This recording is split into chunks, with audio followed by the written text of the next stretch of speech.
It's been 3 years since Lies of P came out, and honestly, nothing outside of From Software has topped it since. Lies of P works because it understands why Souls-likes are fun. Their developers are not just copying the surface stuff. The game borrows quite heavily from Bloodborne and Sekiro, sometimes very openly, but builds enough of its own ideas on top that it still feels like its own game. That of course begins but is not limited to the world of Krat. It's a pretty damn gorgeous gothic European city that gets progressively more disturbing as you play. You start out fighting simple mechanical puppets, through train stations, abandoned streets, and very ornate buildings. But eventually the whole thing descends into disease, mutated creatures and full-on body horror. The levels are mostly linear of course, but that works in the game's favor. They are very tightly designed, constantly looping back through doors, clever shortcuts and elevators. It is of course nowhere near as freeform as Elden Ring or even Dark Souls 3, but Krat is memorable as hell. But the combat quality is really where Lies of P separates itself from most other Souls-likes. Everything has an absurd amount of impact. When you perfect guard an attack, you get this massive metallic clang as sparks explode off your weapon. Heavy attacks actually look and sound heavy, and repeatedly deflecting an enemy until you literally break the weapon is ridiculously satisfying. And most importantly, every successful block and massive hit feels like you actually connected with the enemy. There's a pretty great rhythm underneath all of that too. Regular blocking lets some damage through, but you can get this health back by attacking. This constantly encourages you to stay aggressive.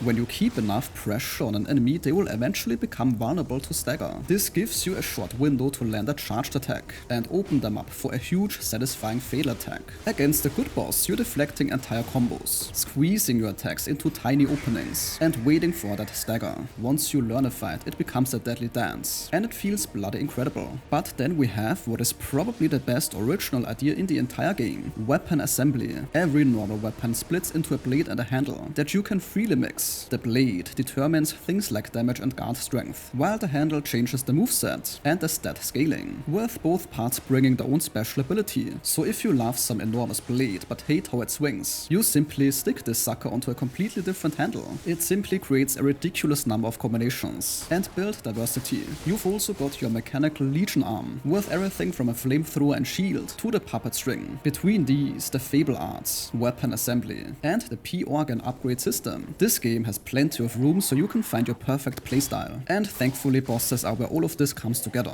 Most of these bosses are really memorable, and that's where many other Souls-likes fail. They can definitely make difficult bosses, but for them to actually stay memorable is an entirely different league. In Lies of P's base game, definitely not every single boss falls into this category, but the Overture DLC really takes this to the next level. And this game is an especially good candidate when it comes to the huge difference between getting absolutely wrecked on your first boss attempt and coming back later, deflecting everything it throws at you, and absolutely bullying something that originally destroyed you. The game does occasionally push this a bit too far perhaps. Some bosses have massively delayed swings and strangely timed combos, where memorizing the animations matters much more than naturally reacting, and the amount of multi-phase fights can get exhausting. Originally, summoning an AI Spectre was basically the game's main accessibility option if a boss was destroying you. That has changed, because Lies of P has 3 difficulty settings now, making it significantly easier to recommend. If you want all the world and combat without spending hours learning one boss, then you don't have to do that anymore. And then there's the Overture, the massive prequel expansion from 2025 that adds roughly another 20 hours. It sends you into Krat's past, basically before everything went to shit, expands the story around the legendary stalker Lear,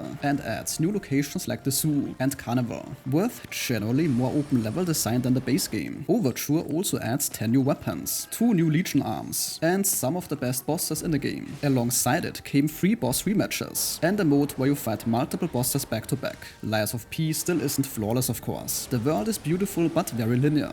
The build variety still can't touch Elden Ring. The lying system sounds deeper than it actually is, and some of those purposely delayed boss attacks can be annoying as hell and feel straight up unfair. But 3 years later, quite a few Souls-likes have beaten Lies of P at individual things. Some have bigger worlds, some have more builds, and some arguably have better exploration, like the newly released Mortal Shell 2 for example. Nobody outside of From Software has put world building, combat, bosses, and sheer polish together this consistently. And after Overture, the difficulty options, and everything added since launch, the game everyone praised back in 2023 isn't even the best version of Lies of P anymore.